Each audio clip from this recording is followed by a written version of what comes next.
Hey, y'all might know my voice. This is Miss Chris, and I'm just letting you know this is just a little disclaimer.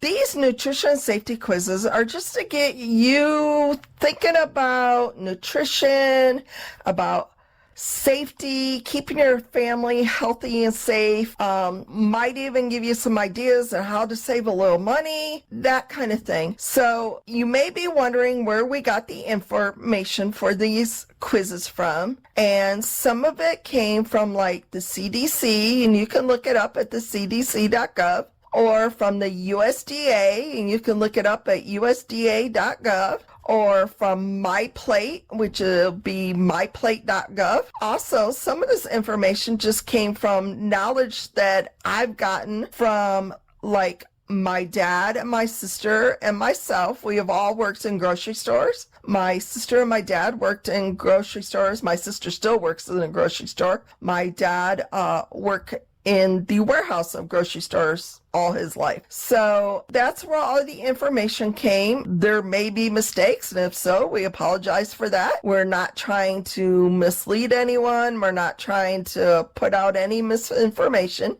We're just trying to get you to start those wheels turning about how can I make better food for my family, or how can I make sure that the food I'm feeding my family is safe. Let's get into the answers to these quizzes. Here we go to the answers to quiz 1. The first question asked, is 2 cups of lettuce equal to a serving size?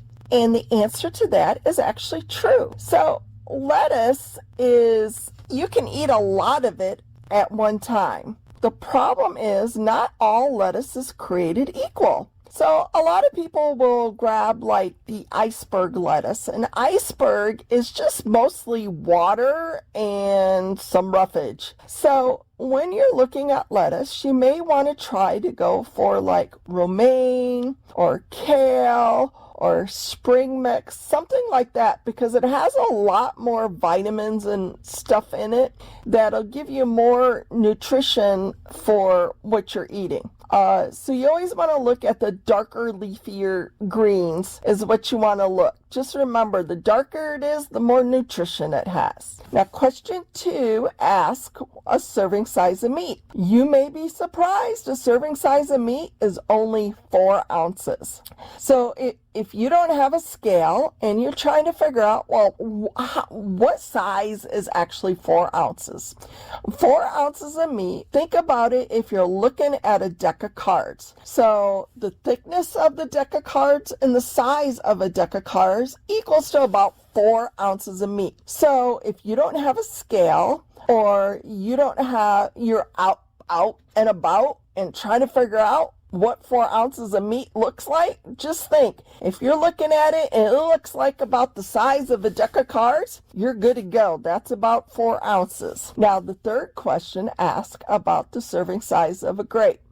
Grape serving size is about half a cup, which equals out to about 16 grapes, given that your grapes are average sizes. If they're really large, it's going to be less than 16 grapes, just so you know. And then also, you need to be careful when eating grapes. Grapes have a lot of natural sugar in them, very high in sugar. So if you're diabetic or you have sugar problems, you might want to watch really closely how many grapes you eat. Also, if you have children, young children in the house, you might want to consider cutting up the grapes. Grapes are very easy for children to choke on. So it's usually best if you might cut them up into smaller pieces so that way they can't get them trapped in their throat. So now we're up to question number 4. And that question asks, which of the following things was part of the dairy group? They all are. So basically think anything that comes from a cow is considered dairy. So sour cream, butter, and we're talking real butter, not margarine, actual butter. And then also milk, yogurt. Think about yogurt. Yogurt is great for you because it has probiotics in it, which helps your gut health. But you have to watch the yogurt you're buying because a lot of them have tons of added sugar. So you need to watch that sugar balance. Now, the next question is about grains. All of them were grains. Now, a funny story is corn can be considered a grain, but also a vegetable. So it just depends on how it's being used. So if you're eating corn, like canned corn or corn on the cob, it's then considered a vegetable. But if you're eating corn like ground into flour for like tortillas or cornbread or even grits, then it's considered a grain. So keep that in mind. Next question to ask, is a man or a woman need more calories? And the answer is a man. And you would think they both need the same amount, but that's not right. A man needs more calories because men are born with more muscle mass. And that muscle mass needs a lot of fuel. And to get the fuel, that comes from food, from calories. And calories is what fuels our body. And that's why men can eat a ton and not gain any weight, and women eat a little and we gain weight. It's just because of the way our bodies are made. The next was an example of a meal, and it asked if it was considered a balanced meal. The answer is yes, it's considered a balanced meal because it touches all the food groups. So that's kind of what you're looking for a balanced meal, is getting all those food groups into you. And then the next question was on breastfeeding. So do breastfeeding women need more calories than the average woman? And the answer is absolutely yes. The reason why they need the extra calories, if they don't get enough calories, then either the woman's health will suffer or the baby's health, or the woman just may stop making milk altogether for the baby. So women really need to be careful when they're breastfeeding, but you also don't want to overdo it. It's not a lot of extra calories you need, but you do need extra calories. Now, the next ask about fruit. Should we be eating a variety of color of fruit? And it's yes. The reason why you want to eat a wide variety of color is because all the different colors have different vitamins in it. And so that's why you want a variety, so that you cover all your bases on getting all the vitamins that your body needs. Now we're up to vegetables. The darker the vegetable, the more nutritionally dense it is. True or false? And the answer on that is true. So a darker color of a vegetable just means it has more vitamins in it. So think like if it's got a really dark purple skin, like eggplant, or a really deep dark green like spinach, it just means it's got more concentration of those vitamins in it. So kind of think darker, better. So which of the following was a very lean source of protein? Now, some people might think it's the eggs, but it said fried eggs, so that eliminated it. So that made it the chicken, as long as the chicken's not fried. Frying a meat gives extra fat and it makes it no longer lean. So keep that in mind when picking out proteins or meats to eat. Where can you get the most vitamin C? Of which fruit? That would be your citrus fruits. Think C for citrus. So fruits that are considered citrus would be like your oranges, your lemons, your limes, those kind of things. Grapefruit, those are all good sources of vitamin C. Then we come, should you always wash your fruit? And the answer to that is yes. We should always wash fruit before eating it, even if you're cutting it up and not eating the skin. You always want to wash it, because when you're cutting it with a knife, you could be dragging that bacteria right through it. So yes, always wash your fresh fruit and vegetables also. So of the order of vegetables, for the most nutrients, you can go with the answer fresh, frozen, canned, dehydrated. Now, dehydrated is the worst because you're using heat to make it dehydrated, and so that breaks down all the vitamins and stuff in it. Same with can. Can, you break down all the vitamins too. Heat is used to can vegetables, so it breaks down a lot of vitamins, not as much as dehydration, but still quite a bit. Now, a fresh and frozen, the thing is, it depends on where you're getting your fresh. Fresh may have lost a lot of its nutrients. Sometimes it comes on big ships from other countries and then shipped across the U.S. to the different distributing warehouses. And then from those warehouses, it goes to the actual stores. All that time it's sitting, it's losing its nutrients from the moment it's picked. Whereas frozen, it's picked and frozen, it doesn't have time to lose its nutrients. And a lot of times for the grocery store, they will sell frozen cheaper than fresh. And that reason is there is a lot of loss with fresh. Fresh is very perishable. And so that causes a lot of loss to the store. And when a lot of times your frozen is a lot cheaper. If you want to save some money and get the most bang for your buck, you might want to consider buying frozen. Now we're on to the question of whether or not gum and candy and fruit snacks and all that is a good source of vitamins, nutrition. And the answer is absolutely no. Those things are so full of chemicals and sugar, and a lot of them have very little nutritional value, if any.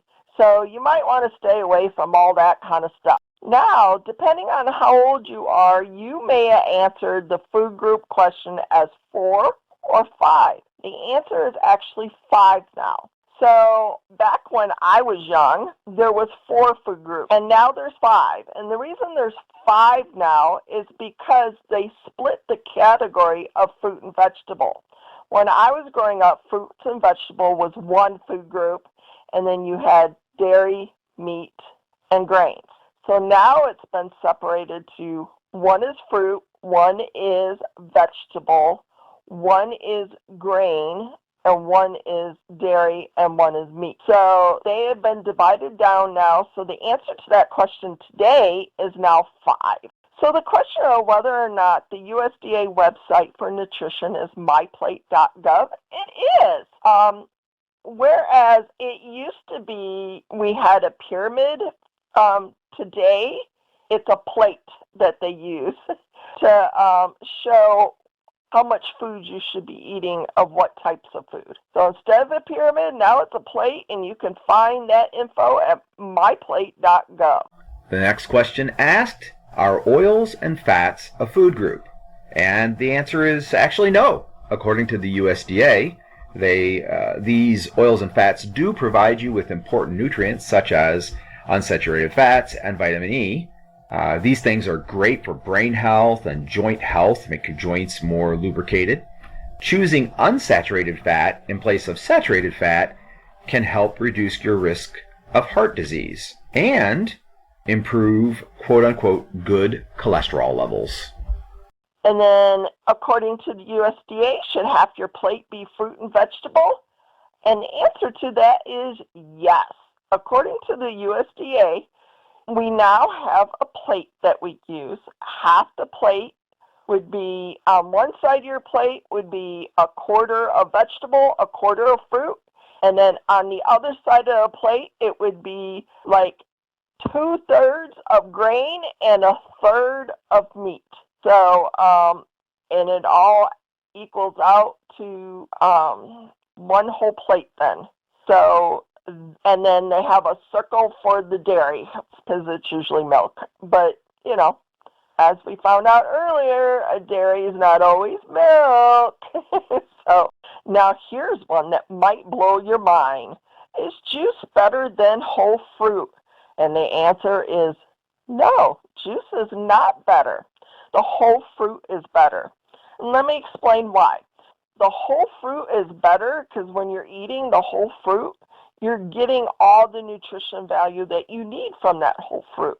and also the fiber that your body needs from the whole fruit. And so when you're drinking juice, you can drink a lot of juice in a short period of time, and the fruit eaten whole slows you down so you don't eat as much, and it makes you feel full faster. So you want to stick with the whole fruit instead of the juice. Then the best drink for you is always water. Water is the best thing for you. You need at least 6 to 8 glasses of water a day. Some people say 8 to 12. Just depends on what you're looking at. So your body needs a lot of water every day.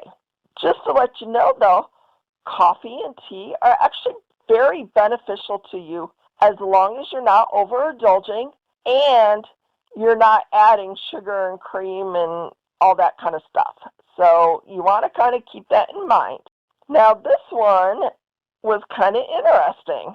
So of the following, which ones are considered a protein? They all are.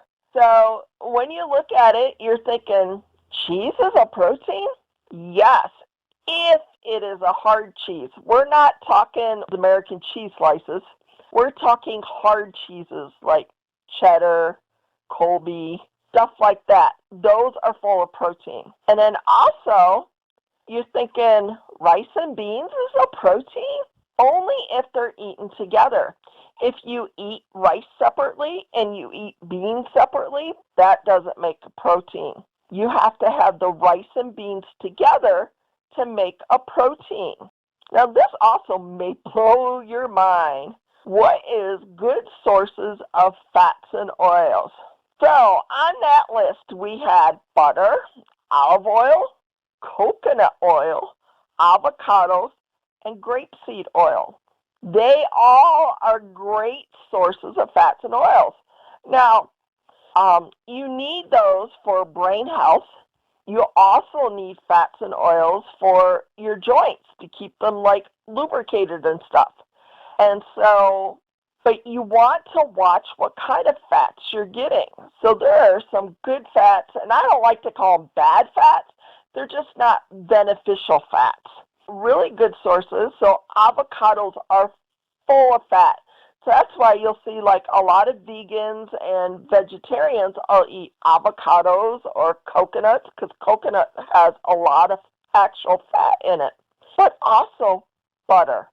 Margarine is not good for you, not at all. But butter is actually very good for you. Olive oil is a good one.